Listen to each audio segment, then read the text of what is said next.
Too pathetic to ever leave the nest anyway. The words hit me like a slap through the kitchen wall. I froze, coffee mug halfway to my lips, listening to my sister Noelle's voice carry from the living room where she was video chatting with our parents. I mean, come on, Mom. Blair's 29 and still living at home. When's the last time she even went on a date? She's never going to use that down payment money. It's just sitting there gathering dust while I'm actually ready to start my life. My name is Blair, and I've spent the last decade being invisible in my own family. The responsible one, the reliable one, the one who never caused drama or asked for anything. Apparently, that made me pathetic. She has a point, Chloe. I heard Dad's voice through the phone speaker. Noelle's got her career taking off. She's with Dwayne now. Maybe it's time we helped the daughter who's actually going somewhere. The home fund. $28,000 my parents had been saving since I was 16, supposedly for my first house down payment. I'd watched that account grow for 13 years, believing it represented their faith in my future. Turns out it was just money waiting for someone more deserving to claim it. Blair won't even know what hit her, Noelle laughed. She's probably forgotten the money exists. She's too busy with her little spreadsheets and her boring job to think about actually moving out. My boring job. If only they knew. I set my mug down carefully, hands steady despite the rage building in my chest. Through the doorway, I could see Noelle sprawled across our parents' old leather couch, perfectly manicured nails gesturing as she spoke. Even at 27, she had this way of making every room revolve around her. I've already found the perfect place, she continued, this gorgeous apartment in the Meridian building downtown. The landlord's some faceless LLC, but the unit is stunning. Floor to ceiling windows, exposed brick, the works. With the down payment money, I could actually afford the deposit and first few months while my influencer income stabilizes. Influencer income. Right. Noelle's Instagram account, where she posed with products she couldn't afford, pretending to live a lifestyle funded entirely by our parents' credit cards. You know what, sweetheart? Mom's voice was warm in a way it never was when she talked to me. Your father and I have been talking, and we think you're absolutely right. Blair's always been our little homebody. She's comfortable here, and honestly, we love having her. But you're ready to soar. I pressed myself against the wall, invisible as always, listening to my family carve up my future like a Thanksgiving turkey. Should we tell Blair? Dad asked. Why upset her? Noelle's voice was sugar sweet. She's never even mentioned the fund. For all we know, she's forgotten about it completely. Besides, it's not like she's going anywhere. This is Blair we're talking about. They all laughed. Actually laughed. I slipped upstairs to my room, the same room I'd occupied since high school, and closed the door. My laptop sat open on my desk, displaying the same spreadsheets Noelle had mocked. Boring spreadsheets tracking property values, rental yields, market trends, boring spreadsheets that had made me very, very wealthy. I opened my banking app and stared at the number that never failed to make my heart race. 7 figures. More money than my parents had ever dreamed of, earned through careful investments, late night research, and a talent for seeing potential where others saw problems. My phone buzzed with a text from Jack, my business attorney, and the only person who knew the truth about my double life. Meridian Building just hit the market. Thought you might be interested. Owners looking for a quick, quiet sale. The Meridian Building, where my dear sister wanted to start her new life with my stolen down payment. I smiled for the first time all day and typed back, "Send me everything. Let's see who's really pathetic." 3 days later, I stood in Noelle's new apartment, watching her flutter around like a butterfly showing off its wings. The Meridian building was everything she'd described: sleek, modern, the kind of place that screamed, "I've made it," to anyone scrolling through Instagram.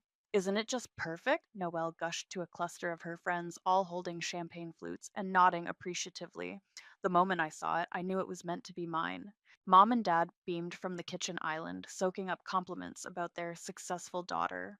I nursed a glass of wine in the corner, playing my role as the quiet sister who tagged along to family events. "Blair, honey, come see the view," Mom called, her voice carrying that forced enthusiasm she used when she remembered I existed. I joined them at the floor to ceiling windows overlooking the city. The apartment really was stunning. Hardwood floors, exposed brick, an open concept that made the space feel twice its actual size.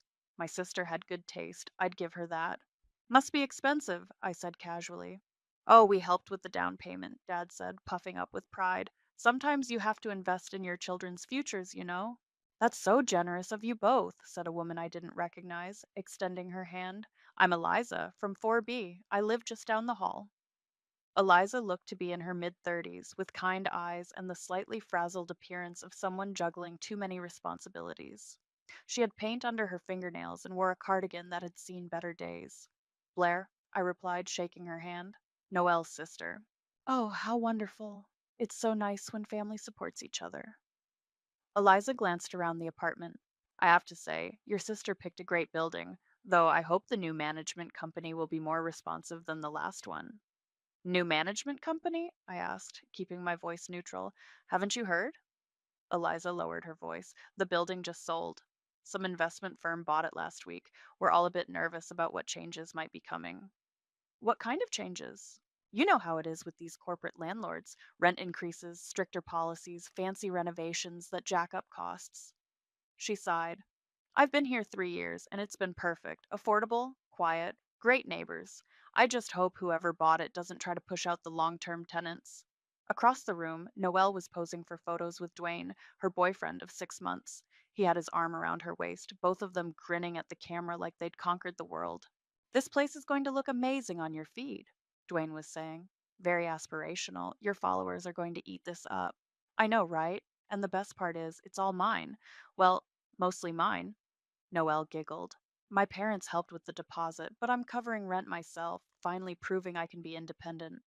Independent, with mom and dad's money and Dwayne probably covering half her expenses.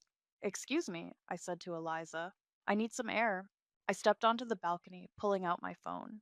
Jack had sent me the building's financial records earlier that morning. 24 units, mostly young professionals, average rent well below market rate.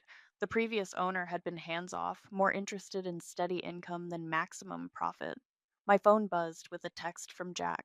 Paperwork's ready. You sure about this? I looked back through the glass doors at my family.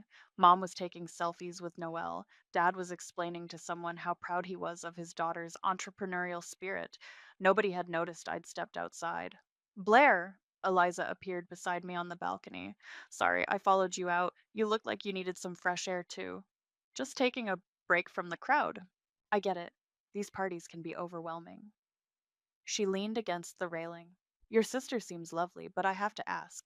Do you know anything about the new building owner? I've been trying to find information online, but it's all hidden behind LLC names and corporate filings. Why are you so worried? I'm a single mom, Eliza said quietly. My daughter starts kindergarten at the school 2 blocks away in the fall. This apartment, this neighborhood, it's perfect for us. But if they double the rent or decide they want to renovate, she trailed off. Inside, Noelle was holding court, telling everyone about her amazing new chapter and how the apartment was exactly what she deserved.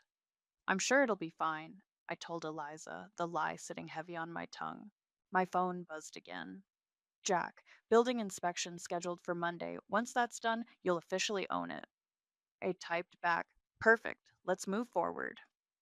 The closing took place in Jack's downtown office on a Tuesday morning. I sat across from the seller's representative, a tired looking man in his 60s who seemed eager to get the paperwork signed and move on with his life. The building's been in my client's family for 30 years, he explained, sliding documents across the mahogany table. He's retiring to Florida, wants a clean break from property management. Jack reviewed each page with his usual thoroughness. Everything looks in order. The LLC structure will maintain your anonymity, Blair. As far as anyone knows, Meridian Properties Group is just another faceless investment company. I picked up the pen, my hand trembling slightly. Once I signed these papers, there would be no going back. The building where my sister lived, where she was building her independent new life with my stolen down payment money, would belong to me. Any second thoughts?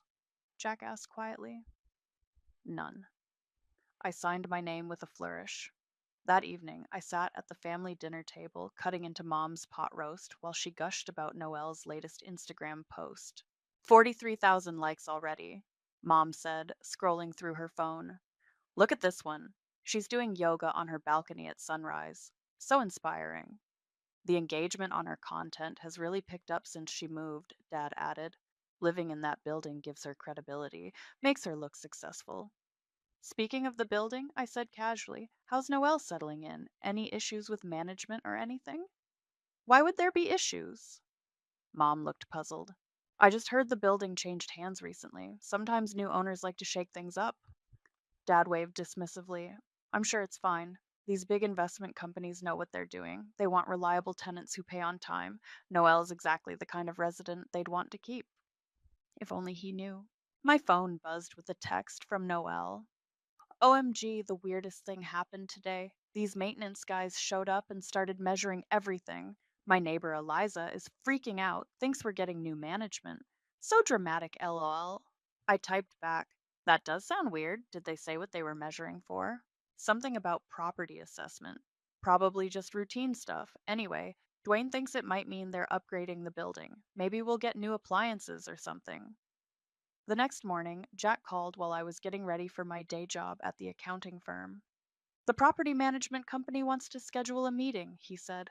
They need to discuss transition plans, new lease terms, that sort of thing. How soon? This afternoon, if you're available. They're eager to get everything sorted before the first of the month. I met with the management team at their offices across town. 3 people sat around a conference table with thick folders and laptops open, ready to discuss my new investment. The building's in excellent condition, the lead manager, Sarah, explained. Occupancy rate is 96%, which is outstanding for this market. Most tenants have been there for years. What about rent rates? I asked.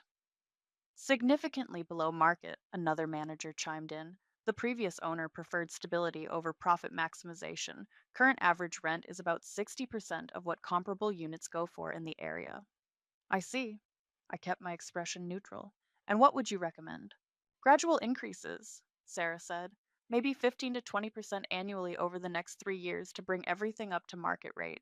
We'd also suggest updating the lease terms, stricter pet policies, subletting restrictions, that sort of thing. What about current tenants who can't afford the increases? The managers exchanged glances. That's always a challenge, Sarah admitted. But turnover creates opportunities for higher paying tenants. It's just business. Just business. Like stealing your daughter's future was just family. I want new lease terms drafted for all units, I said. 25% rent increase effective next month. No pets, no subletting, no exceptions. Anyone who can't agree to the new terms has 30 days to vacate. That's aggressive, Sarah said carefully. You might lose a significant number of tenants. Then we'll find new ones who can pay market rate. What about the liability? Some of these tenants have been there for years. They might fight the increases. Let them fight. Draw up the paperwork. That evening, my phone exploded with messages. First from Eliza. Blair, I don't know if you've heard, but something terrible is happening at Noelle's building. We all got notices today about massive rent increases and new rules. I'm panicking. Then from Noelle. This is insane. My rent is going up $800 a month, and they're saying no pets allowed.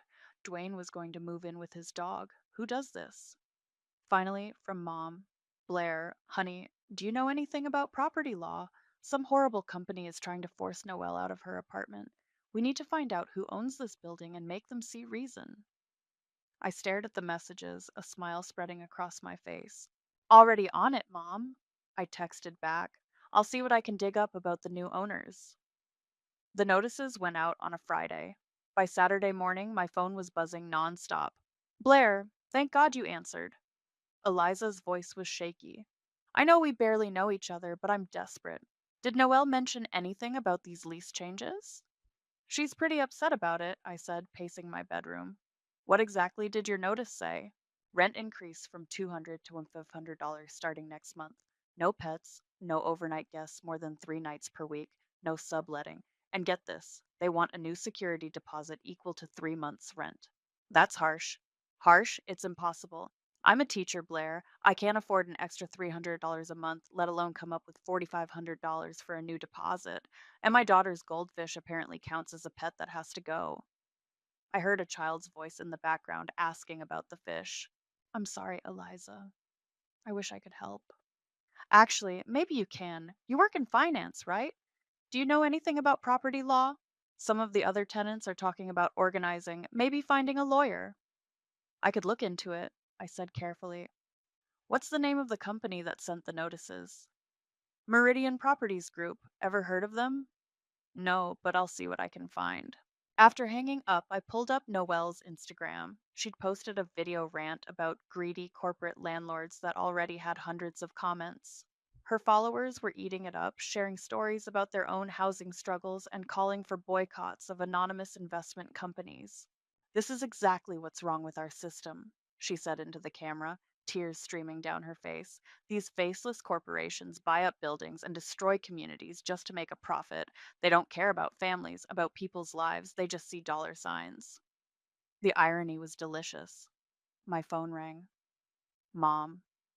Blair, sweetie, I need you to do some research for us. Noelle's landlord is trying to force her out, and we need to know who we're dealing with. I saw her Instagram post. She seemed really upset. She's devastated. This apartment was supposed to be her fresh start, and now some greedy company is trying to price her out. Your father and I are furious. What do you want me to find out? Everything. Who owns this Meridian Properties Group? What other buildings they own if there have been complaints filed against them? We need ammunition. I'll see what I can do. You're such a good sister, Blair. I know Noelle doesn't always show it, but she really appreciates having you in her corner. Sunday afternoon, I met Eliza at a coffee shop near the building. She looked exhausted, dark circles under her eyes. I've been up all night researching tenant rights, she said, sliding into the booth across from me. The good news is they can't just kick us out. The bad news is they can make life so miserable we'll want to leave. What did you find out about the company? That's the weird part. Meridian Properties Group was just registered 3 weeks ago. Before that, the building was owned by some guy named Harold who lived in Phoenix. He sold it to this LLC, but I can't find any information about who's actually behind it. Shell companies are pretty common in real estate, I said. Helps with liability and taxes. Right, but this feels different. The timing is too convenient. Harold puts the building up for sale, and within days, someone swoops in and buys it, then immediately starts pushing out long term tenants. She pulled out her phone and showed me a group text with other tenants. Look at this. Mrs. Patterson in 2A has been there 8 years. She's on a fixed income, can't afford the increase. The couple in 3C just had a baby. They're already stretched thin. And there's this guy, Marcus, who's been there since the building opened. He's talking about just walking away, letting them keep his deposit. I scrolled through the messages. Real people with real problems, all because of my decision. We're meeting tomorrow night in the community room, Eliza continued, trying to figure out our options. Would you come? I know you're not a tenant, but you understand this stuff better than most of us. I don't know if that's appropriate. Please, we need someone who knows how these companies operate, someone who can help us fight back. My phone buzzed with a text from Noelle. Mom told me you're helping research the evil landlord company. You're the best. Maybe we can find some dirt on them and expose what they're doing. I looked at Eliza's hopeful face, then at my sister's message. Okay, I said. I'll be there. Thank you so much. You have no idea what this means to us. But I did know. I knew exactly what it meant. And that was the problem. The tenant meeting was held in the building's community room on Monday night. I arrived early, watching through the windows as people trickled in. Eliza had set up folding chairs in a circle with a whiteboard covered in notes about tenant rights and legal options. Blair, you came. Eliza rushed over as I entered. I wasn't sure you'd show up. I said I would. She introduced me to the other tenants. Mrs. Patterson, a retired librarian who'd been clutching the same tissue for the entire conversation. Marcus, a graphic designer who kept checking his phone like he had somewhere better to be. The young couple from 3C, Sarah and Tom, who took turns bouncing their fussy baby. So, what do we know about this Meridian Properties Group? Marcus asked once everyone had gathered. Almost nothing, Eliza said, consulting her notes. They're registered in Delaware, which makes it nearly impossible to trace the actual owners. The only contact information is a P.O. box and an answering service. Classic slumlord setup, Tom muttered. Hide behind shell companies so they can screw over tenants without consequences. Has anyone tried calling the number on the notices? Sarah asked. I did, Mrs. Patterson said quietly. Got transferred 3 times and finally reached someone who said all lease negotiations had to be done in writing. No exceptions. What about the property management company? I asked. They have to have some contact with the actual owners. They claim they're just following orders, Marcus said. I went to their office this morning. They acted like they'd never heard of Meridian Properties Group. Eliza turned to the whiteboard. Here's what we're dealing with: 24 units, average rent increase of $400 per month. New pet restrictions affect 8 families. The guest policy impacts basically everyone. Don't forget the new security deposit, Sarah added. 3 months rent upfront. That's $4,500 for us. It's designed to force people out, Tom said, bouncing the baby more aggressively. They want to clear the building and bring in tenants who'll pay premium rates. So, what are our options? Mrs. Patterson asked. We could organize a rent strike, Marcus suggested. Refuse to pay the increases until they negotiate. That's risky, I said. They could start eviction proceedings. Blair's right, Eliza agreed. We need to be smart about this. What about going to the media? Noelle's Instagram post got a lot of attention. Maybe we could get a reporter interested. Local news loves these David versus Goliath stories, Sarah said, especially when it involves families with kids. My phone buzzed with a text from Noelle. How's the tenant meeting going? Getting any dirt on the scumbag landlord? I typed back, still gathering information. The thing that bothers me most, Eliza continued, is how calculated this feels, like someone specifically targeted this building, this community. We're not some rundown property in a bad neighborhood. We're good tenants who pay on time and take care of our homes. Maybe that's exactly why they targeted us, Marcus said. Stable building, good location, rents way below market rate. It's a gold mine for the right investor. An investor with no conscience, Mrs. Patterson added. The baby started crying, and Sarah stood to walk him around the room. I keep thinking about timing, she said over the noise. Harold owned this place for 30 years, never raised rent more than $50 at a time. Then suddenly he sells to some mystery company that immediately jacks up prices. Something doesn't add up. What are you suggesting? Tom asked. I don't know. Maybe someone approached Harold specifically. Maybe they knew exactly what they were buying and had a plan from day one. Eliza looked at me. Blair, you understand how these real estate deals work. Does that sound plausible? It's possible, I said carefully. Investment companies do target undervalued properties. They research buildings, look for owners who might be ready to sell. So this could have been planned for months, Marcus said. Some corporate vulture circling our building, waiting for the right moment to swoop in. We need to find out who's really behind Meridian Properties Group, Eliza said. There has to be a paper trail somewhere. My phone rang. Mom. Sorry, I need to take this, I said, stepping into the hallway. Blair, honey, how's the meeting going? Are you getting any useful information? They're trying to organize a response, nothing concrete yet. Well, I have news. Your father called in a favor with his lawyer friend. Apparently, there are ways to force these shell companies to reveal their ownership if you can prove they're acting in bad faith. That's interesting. The lawyer thinks we might have a case. All these sudden changes, the impossible deposit requirements, it looks like harassment designed to clear out existing tenants. Through the community room window, I could see the other tenants still talking, Eliza gesturing at the whiteboard while Mrs. Patterson dabbed at her eyes. Blair, are you still there? Yeah, Mom, I'm here. I want you to dig deeper into this company. Find out everything you can. We're going to fight this, and we're going to win. I hung up and stared at my reflection in the hallway mirror. My family wanted me to destroy the very company I owned, to help them fight against my own revenge plan. The irony was perfect and terrifying. Noelle's second housewarming party was supposed to be a solidarity gathering for the building's tenants. She'd posted about it on Instagram, calling it a community resistance event against corporate greed. The irony made my stomach turn. I arrived to find the apartment packed with people I recognized from the tenant meeting, plus Noelle's usual crowd of influencer friends. Someone had made a banner that read, Homes Not Profits, and hung it across the living room window.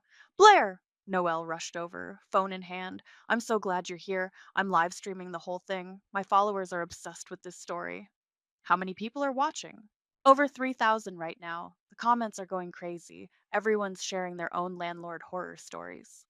Across the room, Eliza was talking to a woman with a notepad, a reporter, based on her questions about rent increases and tenant rights. This is exactly the kind of story that needs to be told, the reporter was saying. Corporate landlords hiding behind shell companies, pushing out working families for profit. It's gotten worse since the notices went out, Eliza replied. Yesterday, they posted new rules about noise complaints: 3 strikes and you're out, no appeals process. I hadn't authorized any new rules. Excuse me, I said, approaching them. What new rules? Oh, Blair, this is Jennifer from Channel 7 News. Eliza turned to the reporter. Blair's been helping us research the company that bought our building. Have you found anything useful? Jennifer asked, pen poised. Still digging, I said. These shell companies are designed to hide ownership. That's exactly the problem, Jennifer said. Accountability disappears when everything's buried in corporate structures. What's the company called again? Meridian Properties Group, Eliza said. I watched Jennifer write it down, knowing she'd spend hours trying to trace ownership back to me. Blair, come here, Mom called from the kitchen. She was standing with Dad and Dwayne, all three holding wine glasses and looking serious. We were just discussing strategy, Dad said. Dwayne thinks we should go after this company's other properties. If they're doing this here, they're probably doing it elsewhere. That's smart, I said. Cast a wider net. I've been researching similar cases, Dwayne added. There's a pattern with these investment groups. They buy buildings in gentrifying neighborhoods, force out long term tenants, then flip the units for double the rent. Exactly, Mom said. It's predatory behavior, and someone needs to stop them. The thing is, Dad continued, lowering his voice, we might need to hire a private investigator, someone who can dig deeper than what's publicly available. How much would that cost? I asked. A few thousand, maybe more. But it's worth it to protect Noel. Protect Noel. With more of their money, while I stood there, knowing exactly who owned the building. I'll contribute, I said. Whatever you need. Oh, honey, that's so sweet of you, Mom said, patting my arm. But you don't need to worry about it. Your father and I can handle the expenses. I want to help. You're already helping by doing research. That's your strength, that numbers and paperwork. Leave the financial stuff to us. Across the room, Noelle was interviewing Mrs. Patterson on her phone, asking about the impact on fixed income seniors. The old woman looked uncomfortable but was trying to be helpful.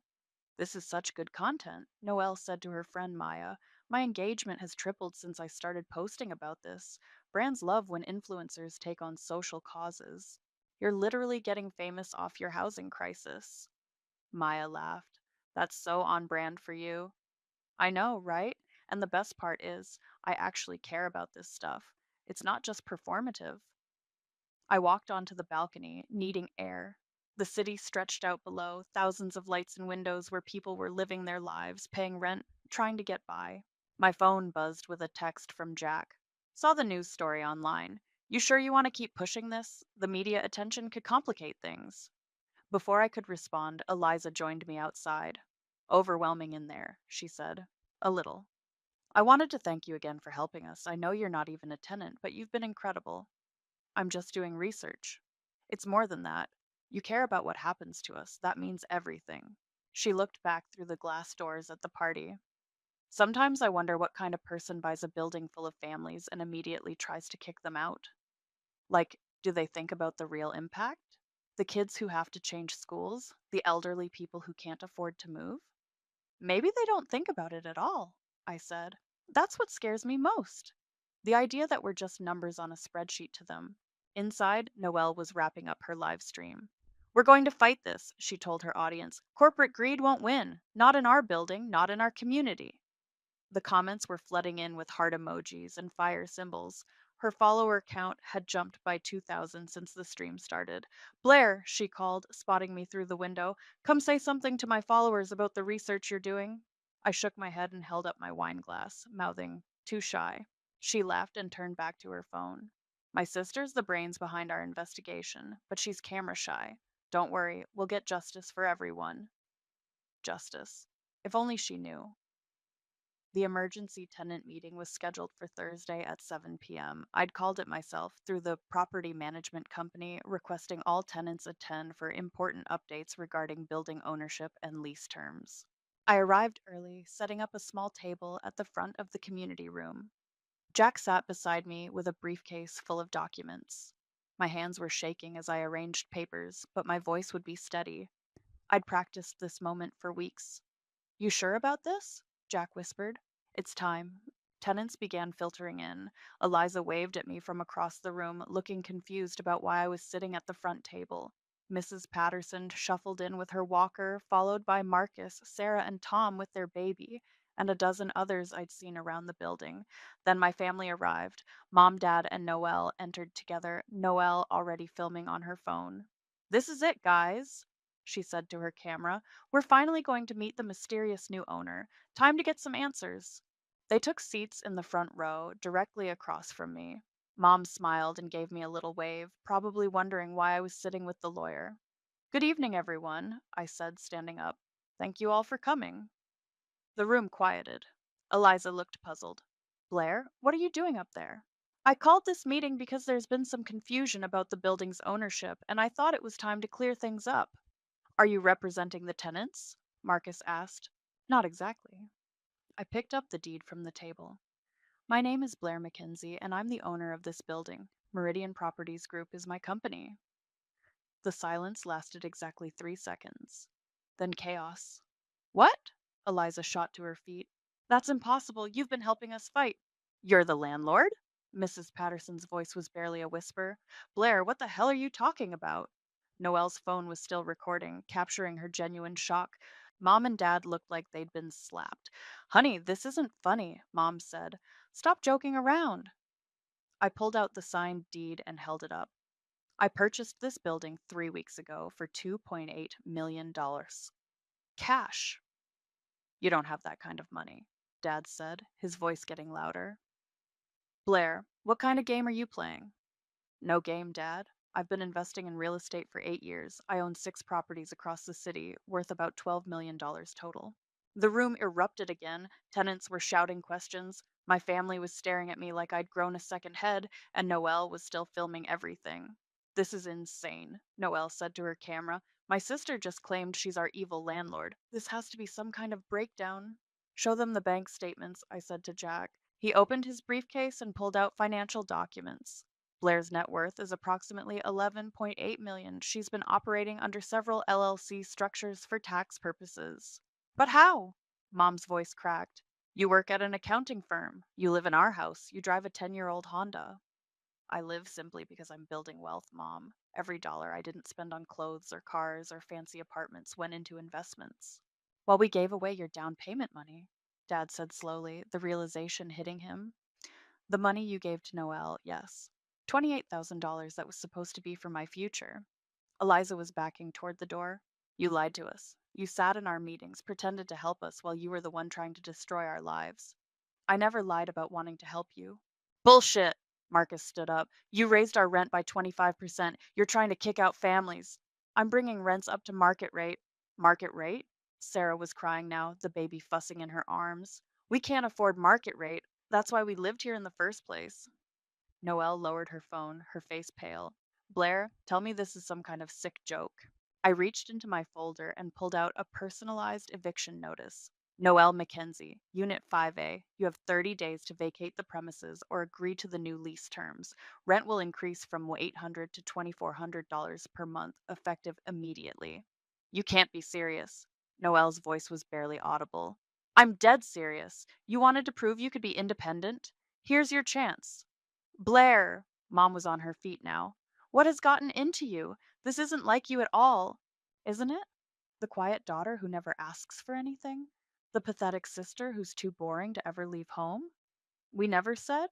"You said exactly that, Mom. All of you. I heard you laughing about how pathetic I was, how I'd never use the down payment money anyway." Dad's face went white. "You heard that conversation?" "Every word, about how I was too pathetic to ever leave the nest. How Noelle deserved the money because she was actually going somewhere with her life." The room was dead silent now, except for the babies crying. "So, congratulations," I continued. "You were right about one thing. I never left the nest. But I didn't burn it down from the inside either. I bought the whole damn tree." Eliza was at the door now, tears streaming down her face. "You're a monster." "No," I said, watching my family's faces crumble. "I'm just not pathetic anymore." The aftermath hit like a tsunami. Noelle's live stream had captured everything. Within hours, the video was everywhere: TikTok, Twitter, Reddit. "Sister reveals she's evil landlord" became the internet's obsession du jour. The comments ranged from iconic revenge queen to absolute psychopath. My phone hadn't stopped ringing. Reporters, lawyers, angry tenants, curious investors. I'd turned it off after the 15th call from Channel 7 News. The knock on my bedroom door came at midnight. Blair? Dad's voice was hoarse. Can we talk? I opened the door to find both parents standing in the hallway, looking like they'd aged 10 years in one evening. We need to understand, Mom said. Help us understand how we got here. You want to understand? Let's start with this. I pulled out my laptop and showed them Noelle's Instagram from 6 months ago. A post about family loyalty with a photo of her hugging them at dinner. Read the caption. Dad squinted at the screen. So grateful for parents who believe in their children's dreams. Some people are just born to soar while others are meant to stay grounded. She tagged me in it, I said. 40,000 people saw that post calling me a failure. Blair, we had no idea. There's more. I scrolled through months of posts, Noelle at family dinners, captioned quality time with the people who matter, Noelle getting the apartment keys, finally spreading my wings and leaving the nest. Some of us are ready for independence. Each post had thousands of likes, hundreds of comments about her amazing family, and how inspiring it was to see someone break free from mediocrity. She built her entire brand on being better than me, I said, and you helped her do it. Mom sat heavily on my bed. We thought we were supporting her confidence. By tearing down mine? We never meant. You meant exactly what you said. I was pathetic. Too boring to ever leave home. Not worth investing in. Dad was staring at the laptop screen. $12 million. How did we miss this? Because you never looked. In 8 years, neither of you ever asked about my investments, my goals, my plans. You assumed I had none. But why the building? Mom asked. Why hurt innocent people to get back at us? Before I could answer, my phone buzzed with a text from Eliza. My daughter asked why we have to move. I didn't know what to tell her. The words hit harder than I expected. I need to make some calls, I said. Jack answered on the first ring. Blair, thank God, the media requests are insane. We need to discuss damage control. I want to reverse the rent increases. What? All of them. Set everyone back to their original rates. Blair, that's $250,000 in lost revenue annually. I don't care, and I want to set up a fund for tenants who need help with moving expenses if they choose to leave. Are you sure about this? Do it. The next call was harder. Eliza? It's Blair. I have nothing to say to you. Please just listen. I'm reversing all the rent increases. Everyone goes back to their original rates. Silence. I'm also setting up a fund to help anyone who wants to move. Full deposits returned, plus moving expenses covered. Why? Because you were right. I became a monster. That doesn't fix what you did. No, it doesn't. But it's a start. The hardest conversation came the next morning. Noelle sat across from me at the kitchen table, her eyes red from crying. I keep watching the video, she said, trying to figure out when you started hating me. I don't hate you. You tried to make me homeless, Blair. I tried to make you feel what I felt, powerless, forgotten, like your dreams didn't matter. So you bought my building. So I bought your building. She laughed, but it sounded broken. It's actually kind of brilliant. Completely psychotic, but brilliant. Your rent goes back to the original rate, too. I can't stay there now. Everyone knows what happened. My followers are split between thinking I'm a victim and thinking I deserved it. Where will you go? Dwayne's place, probably, assuming he still wants to date the sister of the internet's most hated landlord. Mom appeared in the doorway. I found something in the attic. She held up a small potted plant, brown and withered. You gave this to me for Mother's Day when you were 12. I kept it all these years, but I guess I forgot to water it. The symbolism was heavy handed, but it landed anyway. I'm sorry, Blair, Mom said. We failed you as parents. We got so caught up in Noelle's light that we forgot you needed sunlight too. I don't need your apologies. Yes, you do. And we need to give them. Dad joined us, looking exhausted. We're proud of you. What you built, what you accomplished. We should have said that years ago. You're proud that I'm rich? We're proud that you're strong. Stronger than we ever gave you credit for. I looked around the kitchen table at my broken family. I'm moving out. Blair, I'm buying a house, a big one, with room for guests. You're all welcome to visit, but I'm done living in the shadows. Noelle wiped her eyes. Will you forgive us eventually? Ask me in a year. What about your building? Your tenants? I'm keeping it, but I'm going to be the kind of landlord I wish I'd had. Fair rent, responsive maintenance, respect for the people who live there. Even after everything. I thought about Eliza's daughter asking why they had to move, about Mrs. Patterson clutching her tissue, about the baby crying while his parents worried about rent they couldn't afford. Especially after everything. My phone buzzed with a message from an unknown number. Saw the news. Interested in selling? We'll pay double what you paid. I deleted it without responding. They called me pathetic for never leaving the nest. Turns out I was never the one afraid to fly. I just needed to burn the right bridges to clear my runway. But some things, once burned, can grow back stronger, and some nests are worth rebuilding from the ground up.